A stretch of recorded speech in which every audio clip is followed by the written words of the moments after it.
Let's take some time out and head over to the phones and spend some time with a guy we really enjoy talking to because he knows his stuff. That's Adam Schuster, Senior Director of Budget and Tax Research at Illinois Policy. That's illinoispolicy.org. As I always say before we talk to Adam, make sure you visit illinoispolicy.org. Bookmark it. Visit it all the time. They update their stories constantly. They've got Illinois-centric news that you're not going to get anywhere else. They take things apart and they offer solutions, and they do a great job with it as well. Adam, good morning to you. Morning, Riley. Great to be back. Good to have you back on the show. Let's talk a little budget here. There's a whole lot to unpack after the legislative session, and the 2022 budget that the lawmakers just passed. I'm happy to know, because I was worried about them. They've got a pay raise. That's right. Yeah, they raised lawmaker pay by about $1,200 each.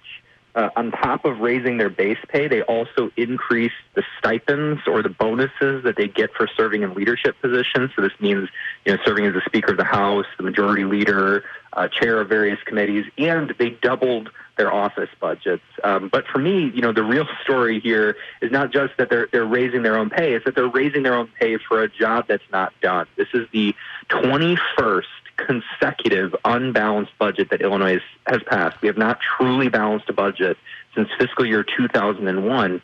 And so while Governor Pritzker is out there saying that he passed a balanced budget with no new taxes, both of those claims are wrong, because this is actually an unbalanced budget that includes 4 of the 9 tax increases he proposed. I know you and I have talked about this before, but for people who are new to our conversations, aren't we constitutionally mandated to have a balanced budget?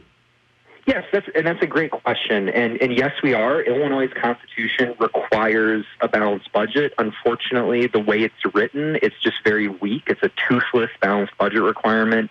It basically says that politicians have to pass a budget that they say is balanced.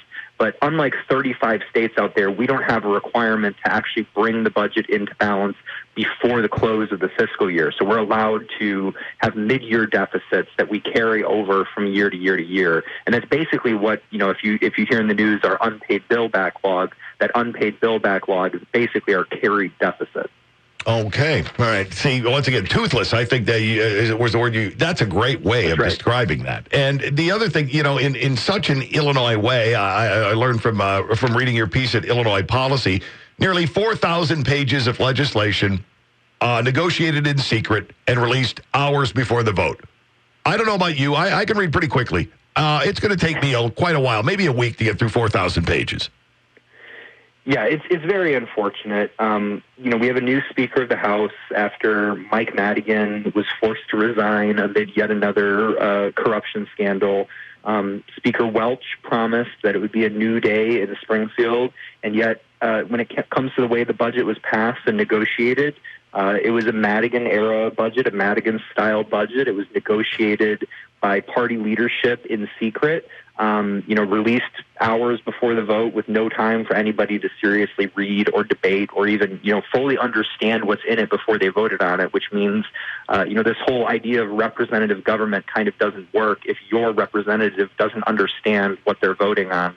It's a completely unacceptable way to do budgets. It leaves the public without transparency. It leaves, watchdogs like the Illinois Policy Institute without the time, to analyze the budget and offer recommendations before it's passed.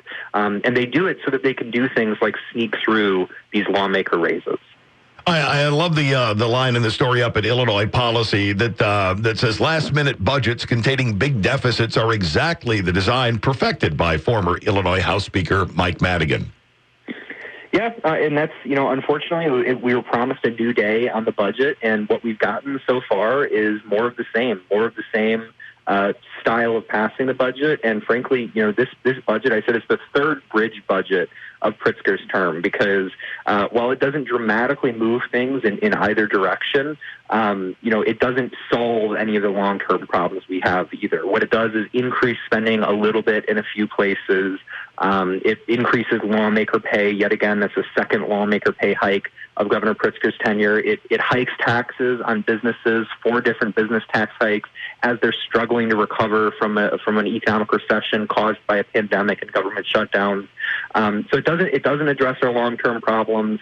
And if we keep going on this same path, then we're going to be right back to where we started before the pandemic, before we got all these billions of dollars from the federal government. And in fact, things will get worse. And that's not just me saying that. The state's own fiscal forecasters are predicting that if spending continues to grow at its 5-year average rate, within 3 years, we'll have a bigger unpaid bill backlog than we did during the budget impasse under Governor Rauner's term. So, we are on a trajectory towards the worst fiscal situation Illinois has ever had, and Pritzker needs to get serious. And if somebody in Springfield needs to get serious about solving those problems, rather than essentially lying to the people and pretending that they've already been solved. Well, yeah, exactly. When you talk about no new taxes, balanced budget, but you point out that how many 4 of the 9 economically harmful tax hikes the governor proposed earlier in the year have gone through? Yes, and that's these are things like forcing companies to stretch out their investment when they deduct the investment from taxes rather than deducting it all up front immediately, which has been the case for the last several years. It's been that way since the Tax Cuts and Jobs Act was passed under Donald Trump. Illinois is going to force them to stretch that out.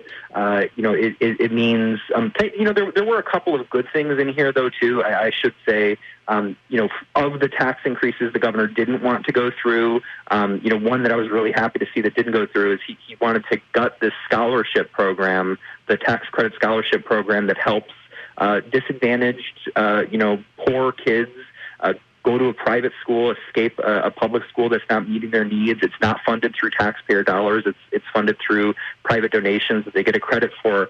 And the governor had wanted to gut that program, but that's a silver lining in this budget is that was preserved. Oh, yeah, I love that. And the search for a silver lining wasn't an easy one either. Now, are we at the worst credit rating in the nation or in the top 2? We have the absolute worst credit rating in the nation, and Mendoza, the comptroller, and Pritzker are out there, saying that the bill backlog is at a low for the last couple of years, and that they're saying this budget's balanced. They're using it to argue for a credit upgrade, but for all the reasons we just went over, that ignores fiscal reality and it ignores the trajectory of the state. Looking at back to the pay raise for a thing, because people could look at new taxes and this, that, and something else, and it'll rankle them. But when you combine that with people who, like you said, aren't getting the job done, but have decided, I should get a pay raise for it. Where do we rank overall as far as pay for lawmakers in our state?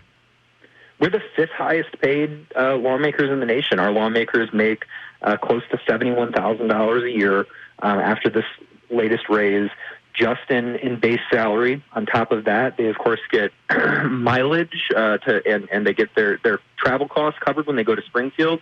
They get $151 per day that they're in session, and then they can get these stipends if they serve on committees or in leadership positions that range from about $10,000 all the way up to almost $30,000. So they could easily, if they're in one of those leadership positions, be making $100,000 a year or more. Ouch. Ouch. Yeah.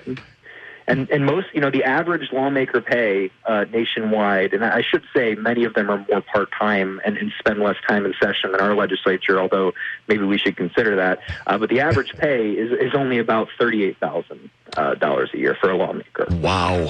Okay. Like I said, the search to find the silver lining there, and you had mentioned earlier that the governor needs to get serious. There needs to be some people in Springfield who need to get serious, and I'm not accusing you of redundancy. It's a redundancy in thought for all of us here in Illinois. At what point are we going to get serious, or will that happen just to the exact point it's too late? Well, I think unfortunately despite saying the opposite, the governor and the comptroller really have relied a lot on this federal money, and they're using it to make the picture look a lot rosier than it is. And as long as they're going to do that, there's not much hope that these are the people who are going to get serious and pass the reforms that we need. I think what we should be doing is recognizing that, this $8 billion we got from the federal government, all that should be is breathing room. It's breathing room for Illinois to make the changes that it needs to make in the long run. It gives us the fiscal slack to be able to make those changes without a lot of pain at home. And so we should be using, this 2 years where we have this money from the federal government to get our fiscal house in order, to set our ship right on the long run, rather than just kind of using it to paper over things and keep things the way they are and accept the status quo. Because if we do that, when the federal money runs out, like I said, we're going to be right back where we started. And it just seems astounding to me that as businesses try to recover from the hell that was the pandemic and all they went through, that we're tacking on higher business taxes. And in a state that's already known for high business taxes, for an uncompetitive business environment, CEO Magazine just ranked us 48th out of 50 states for how friendly we are to business. So we're already starting from a place where it's hard for businesses to create jobs, to grow wages, make the investments we need to recover from this pandemic. And hiking their taxes is exactly the wrong way to put them and our state in a position to succeed. This is a guy who knows his stuff. This is Adam Schuster, Senior Director of Budget and Tax Research with Illinois Policy, IllinoisPolicy.org. Like I said, bookmark it, visit it frequently. You'll get great thinking like Adam gives you every single day down there. And Adam, I appreciate you carving time out of your schedule for us. Look forward to getting together again next month. Thanks a lot, Larry. Have a good one. You too. Adam Schuster from Illinois Policy.